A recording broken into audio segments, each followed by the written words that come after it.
I'll try. You can do what you can.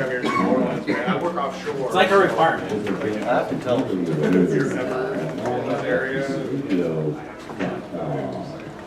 Actually, I was. That causes. That was actually the first.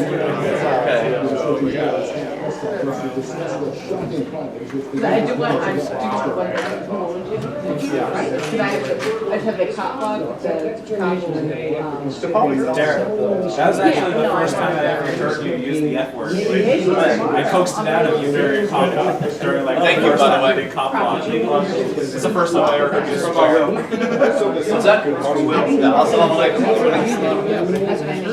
consuming alcohol, but risks of getting lung cancer are basically mostly like common sense. This announcement comes on 15 seconds, y'all. Yes, so after lunch, whatever they have, Well, I bet they not until we go back to, well, make sure you get filled with police. New Jersey. Yeah. To the quote-unquote real world. Yeah, hello and welcome to CopBlock Radio, the weekly nighttime reminder that shiny badges do not grant extra rights. This podcast is covered by the BIPCOT No-Gov license, allowing for use by anyone except government agents. Today is Wednesday, June 24th, 2015, and tonight our phone and Skype lines are closed. We will not be taking calls. That's because tonight we are broadcasting live from the LRN.FM media room at Porcfest 12, where we eat tax collectors for breakfast. We've got a very special program for you tonight. Tonight the we includes me, Derrick J. And Dio. And we also have Randy England from Freedom Fiends. Hey, Randy. Hello. And Lynn Ulbricht is joining us for the first segment here tonight. Hi, Lynn. Hey. Some of you listeners may know Lynn. She's the mother of Ross Ulbricht, who was convicted of 7 felonies in relation to creating and operating the anonymous online marketplace Silk Road under the pseudonym Dread Pirate Robertson. We've got lots of questions for you about that. But first, did you have any contact with government agents before coming here? Well, I went into the prison last week. You did? You just to visit Ross? Yes. Is that okay? Just, they didn't send you They haven't there. called me in there yet. Okay, no charges for you. But what's You're making her nervous. You look like a government agent. Yeah, that's true. I should let the listeners know at home that I am dressed like a cop, but I have not taken up a position. Dio's guiltier than I am. He's wearing a shiny badge. I got my shiny badge that doesn't grant me any extra rights to counteract this t-shirt that you're wearing. How often do you get to visit Ross? Once a week for an hour. Do they keep a limit on that? Like he can't have any more visits, or is that Right. just That's what, yeah. some kind of limitation? Mhm. And where is he right now? He's in Manhattan, at the prison there, across from the courthouse. So the government cites no victims of his alleged crimes. And now, after a lengthy trial at a federal courthouse in Manhattan, the Ross Ulbricht defense team is gearing up for an appeal. So what does that mean, Randy? Can you help us understand an appeal for this federal court? Where's this going to go? A federal appeal? Yeah. How's my Oh, sound? sorry. I think I've got you muted. Try again.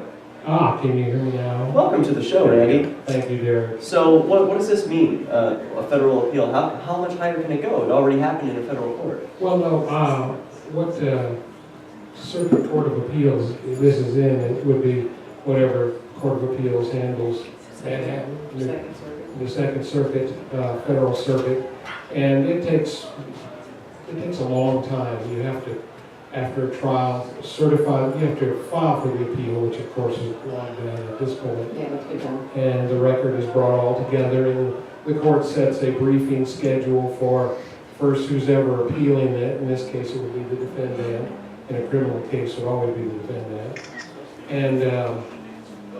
And then, when the responsive briefs are done, and then they go back and forth, with briefs from both sides. And then the court finally gets around to having an oral argument where you bring in both sides and they argue to the court, either to all the judges or a panel of judges on the second. Will all of this be public? Is this the public can attend these? Yes. And is this going to be happening in Manhattan again, Lynn? You know, I'm not sure. I know that the circuit draws from New York, Connecticut, and Vermont. No, I made an appeal to the state house of, or I don't know, the state, what is it? Supreme Court of New Hampshire. And they could just choose not to take it. They apparently have the right to not take an appeal. Is that the case here? Could they decide, oh, we're not going to take on this Well, in case? many state courts, apparently New Hampshire, in the state I'm from, Missouri, a criminal case normally will go to the Court of Appeals, intermediate level, Yeah. the Court of Appeals, and they decide the case. And the state Supreme Court can accept it for appeal or they can reject it. And it's the same thing in the federal system, and it goes to the Second Circuit Court of Appeals, in this case, for a case in New York. And then they make their decision, and you would apply for a writ or certiorari with the Supreme Court if you didn't win. What the heck? What is that? That all sounds very You're complicated. asking that the case be appealed to the U.S. Supreme Court. They deny most cases that So people this- ask for an appeal. Are you to saying US. this could be denied? Like, even though the appeals, you can take up the appeal, but it could still be denied? What do you mean deny? Like, they say we're not going to hear it. No, it would be heard at the Second Circuit level, Okay. and it would be decided. And unless the, Does it start over again from the beginning? How does this all work? no, you have the trial court where they put on witnesses and evidence, and then it goes to the jury, and they say guilty, not guilty. No, but they don't allow cameras in this courthouse, right, Lynn? No. What was No the? cameras. Well, That's why you have all that courtroom art, a lot of it which is really bad. what kind of Some it's media? good, Well, what kind of media access is there? but Is the media able to get journalists in? can take notes. And that's it. That's Yeah. the restriction. Are they allowed to bring cell phones into this No. case? I bring up the art because one of them, especially that the media uses all the time, makes Ross look really sinister. And it's Huh. a front on, she didn't see him from the front. They're all Yeah. behind him and she made it up. And it bothers me because it doesn't look Yeah. like him and it's kind of used to line, he looks sinister and kind of mean. And Yeah. it doesn't look like him at all. Hey, I wonder And if. I feel like the media sometimes uses that kind of, they pick the worst pictures, they, What you know, sells, yeah.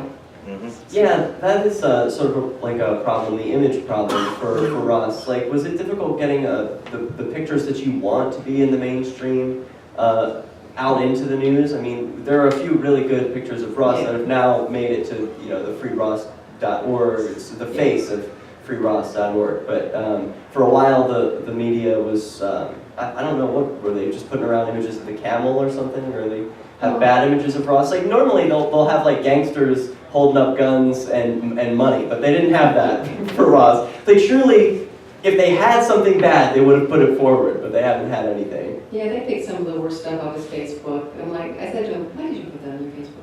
You know, Yeah. anyway, fooling around or whatever. Right, it's just, But, yeah. Yeah, I've noticed that. how's your family been holding up? You have other children as well. Yes, Ross has a sister. Actually, she's coming in a couple of weeks to stay for a couple months because it's been really hard being so far away. She lives in Australia. Are you guys just all traveling all the time? No, I Just don't travel all the traveling? time. I hardly leave my little apartment. I'm on the computer all the time. So where are you staying then? You're staying Well, in New I York? grew up in this area, I mean, not this area, New York area, Yeah. and I have family, so we're with family up in Connecticut. Oh, so you can be close and you can Yes, visit we Ross? and- relocated to visit Ross Oh, and meet my with goodness. lawyers and everything like that. Wow. Yeah, it's funny, because I'll read things like, Lynn travels the country, talking, I'm like, I do. Well, I hope I'm having a good time. You know, I'm actually sitting, like, but anyway, yeah, here. So what does Drove he? here.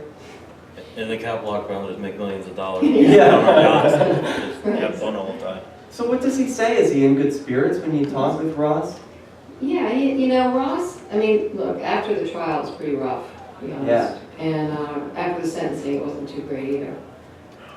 Obviously, it'd be kind of odd if he was all happy and cheery after Yeah, well, that. that's true, but what was his But focus? generally, Ross is a very positive person, and he's, one good thing is, looks like he's gonna get to stay in New York, which is good, because he's been deprived of email. So if he were taken away, he wouldn't be able to meet with his lawyers easily and help them with the appeal, which he is gonna participate in. So How that's does he good. participate in the appeal? Like, Well, I he's- guess just talking with the lawyers Yeah, and and he knows the discovery evidence better than they do, and, you know, Oh, yeah. it's, so, and he's very intelligent, and they consult with him. But he's also, like, Ross has been a positive person in the prison from day one, after he got out of solitary. And he's conducted classes, you know, and tutored people, and so now he's starting a new class, GED, and helping people get their GEDs. stuff. No way. Yeah, that's Ross what he's doing now. is helping people get their GEDs He in helped federal four people prison. get into college, and one of them wrote a letter to the judge for sentencing about how he had helped them get into college for correspondence. Because he was so patient and he was so generous with his time, they learned more from him in a few months than they had in the last 10 years, they say. The website is freeross.org. There's a fundraiser for the appeal that is now happening. You can donate in Bitcoin right now. Freeross.org also takes PayPal, MasterCard, all the rest. But Give generously. that's right. More with Lynn Ulbricht and the Fiends and Dio at CopBlock Radio Porcfest 12. If worst comes to worst, will you be prepared? You want to be a survivalist and prepare for the unexpected.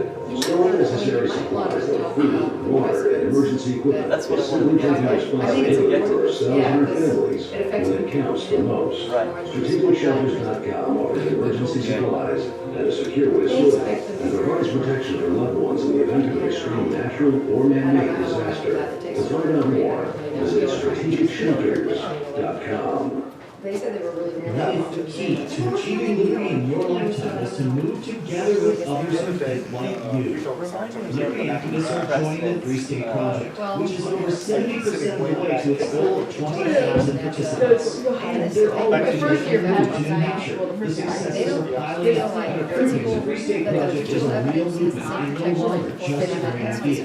When you're playing your game, key is famous for its civil disobedience and cooperation, and there's plenty of other opportunities as well. They want to call it Organizations, individuals,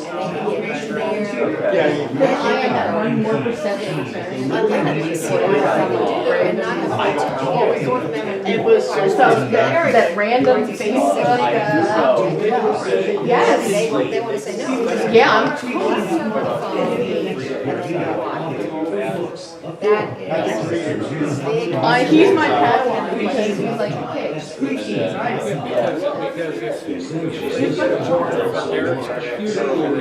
No, he was over 21 when I If it were a physical file, it would be unconstitutional. Yeah, you'd have to get the, yeah. We fought the right with the same kind of warrants. The British were going and ransacking. Yeah. They're doing it now again. And people being far away, actually. Well, that's a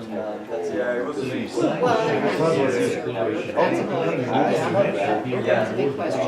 Were you able to find your site yesterday? Yeah, there's that.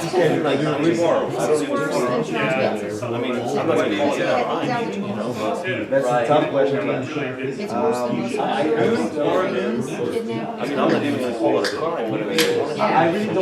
Let's get you If they ask you, and it's not gonna, as far as I know, I'm clear as a lawyer, I don't think any charge for us saying things actually did because he had a website. So the guy who created Craigslist should go to prison for the Craigslist killer. Yeah, exactly. Everybody who works for eBay should go to jail for all the stolen goods sold on eBay.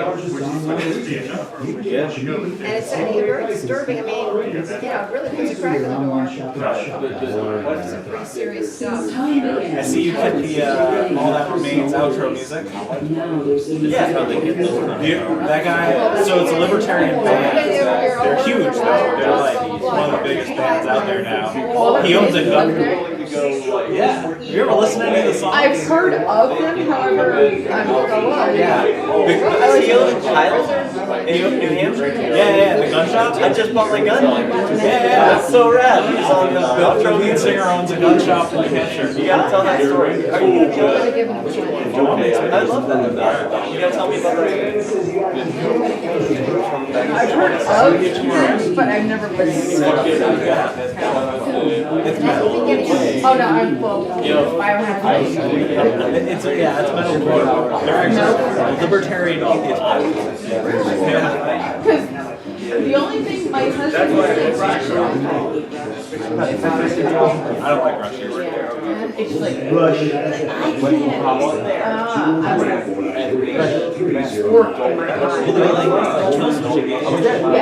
Then you would love All That Remains. Exact same genre. Yeah, well, I said like I don't really listen to like the news because they kind of Broadcast. We're back live here on LRN.FM. Broadcasting from the Libertarian Re-Education Camp in the White Mountains of New Hampshire.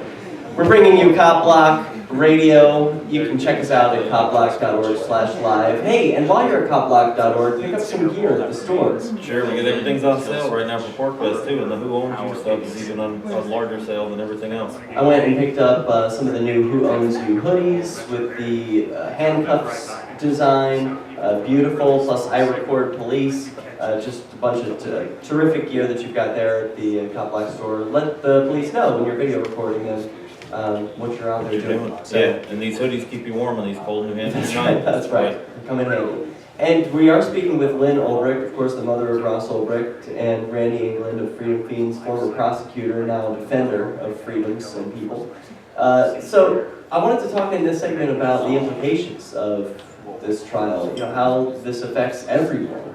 You talked about how in the digital age, information searches have a different definition than they used to in the past. Like a computer isn't treated like a file cabinet is in your home. What's the difference? What's the new distinction that the government is making here, Lynn? Well, they're kind of applying 20th century definitions, so they're protecting physical property under the Fourth Amendment, but saying that digital property is not protected in the same way. And so, in Ross's case, they got a general warrant for the laptop, object laptop.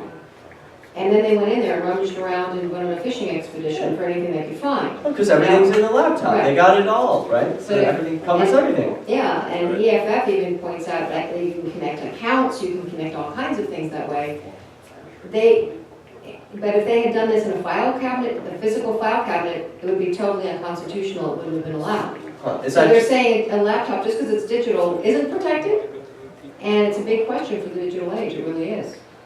What do you think about that, Randy? As a prosecutor, do you have any experience with this general warrant concept? Well, her point about the file cabinet is good. If they had a search warrant to search a file cabinet and found in there a bank account that had a bank number and maybe, you know, that sort of thing, they'd have to get another search warrant. Oh, then they could go and ask the for bank more. account, they could use what they found, but they couldn't go the next step. But when I was preparing to come up here to Porcfest, I cleaned my computer off so there's nothing in it that anyone could find. And then I thought, now I got to go into like my Dropbox and my OneDrive, you know, my cloud, and made it so that the passwords wouldn't automatically come up, because if that thing got away from me, I didn't want them to be able to follow those links into my whole life. And all they would really have is a laptop with nothing on it. But yeah, you're right. They would follow that out as far as they want them. And it's a general fishing expedition, which is not allowed under the Fourth Amendment. Yeah. It's a particularity requirement that says you get a warrant for a specific object. You can't just go into someone's house file cabinet or, you know, should be laptop or phone and rummage around. Oh, I found this. That's not, the Fourth Amendment prohibits that. What they do is they say we're allowed to look anywhere where the things that we are specifically looking for could be, and we're going to find a lot of good stuff along the way, things that we have no business seeing, but we can't unsee them, so we'll just seize them. Oh, is that how they do it? Sure. Is it civil forfeiture? No, well, it's very hard to forfeit something from a laptop, but if they're in your house to search for drugs and they find a body in the closet, well, they found the body, they're going to act on that. I thought there was some rule prohibiting that they weren't supposed to, they're supposed to restrict. Well, if they had a search warrant to look for a body, they could look at any place that could have held the body. So they could look in a closet for the body, but they couldn't look in a desk drawer for a body. I guess the important thing for the listener to know is to tell the agents to come back with a warrant if they don't have one If already. they don't have one, there's no reason why anyone would ever consent to a search. They've gone, Except at the airport, yeah, unless you're trolling. The point really is digital material, is it protected by the Fourth Amendment, just like physical material? They're saying, no, it's not. And so we're headed into the digital age, and this is a big question. And the courts have addressed it. Riley versus California said when they seized a cell phone that it was protected. So there is precedent that it is protected, but in this case, they're saying, no, it's not. Yeah, it's like you said, they're applying 20th century rules to 21st century technology. It needs to be updated at least. And that's why we're in very perilous times and extremely important times, because laws are being made now that will impact us going into the digital age. And this case is one of those very important cases in that. And there's other issues as well. There's other precedents as well. Well, what are some of the other precedents? The principle of transferred intent that says that one person's responsible for the actions of another. You can transfer that intent. So a website host is responsible for what people do on their site. But this was recently tested, right, by Judge Catherine Forrest regarding Reason.com's article that she, or the prosecutor in this Ross Ulbricht case, subpoenaed Reason.com for the commenters' private comments. information. Yeah, they want their private, they subpoenaed Reason to help them track down the private information of commenters. This is exactly the precedent that has been set by your Ross Ulbricht trial, right? I don't know if they were saying Reason was responsible, but they were saying that they did issue a subpoena forcing them, saying that under federal penalty, that they hand over those names. So I'm not sure. But they lost that, right? I think they ended up losing, but there was also. But that still intimidates and it still puts a chill on freedom of speech, and people will self-censor. Other websites, hosts will probably censor comments more strictly because they don't want the hassle. They don't want the expense. Yeah. And so even if they lose, they win because it's this intimidation factor. That's a good point. This was one of the cases where I was really hoping that it could be an example of jury nullification. Was there any talk among your defense team about the concept of jury nullification, or can you even discuss that?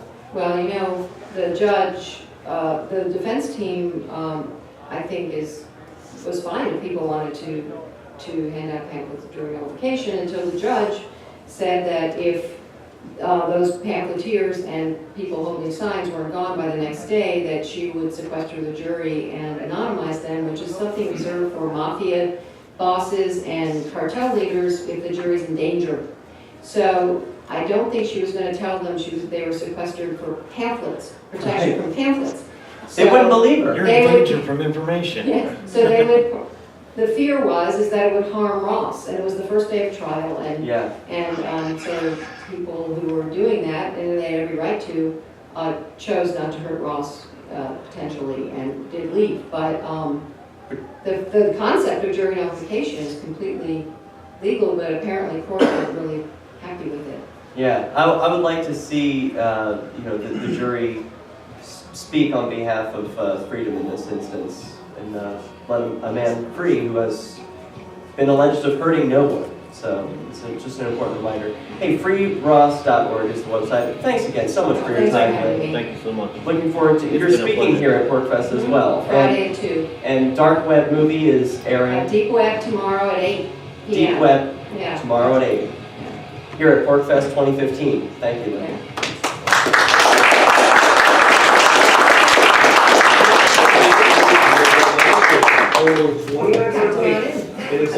Free Ross was available to members of the Ross 48 hours. Yeah, I felt horrible about that whole thing. think anyone read the entire bill? I'm Jim Backo, Downside DC.org. Consider a proposal regarding the 3,200-page, $388 billion bill, which would empower committee chairman or their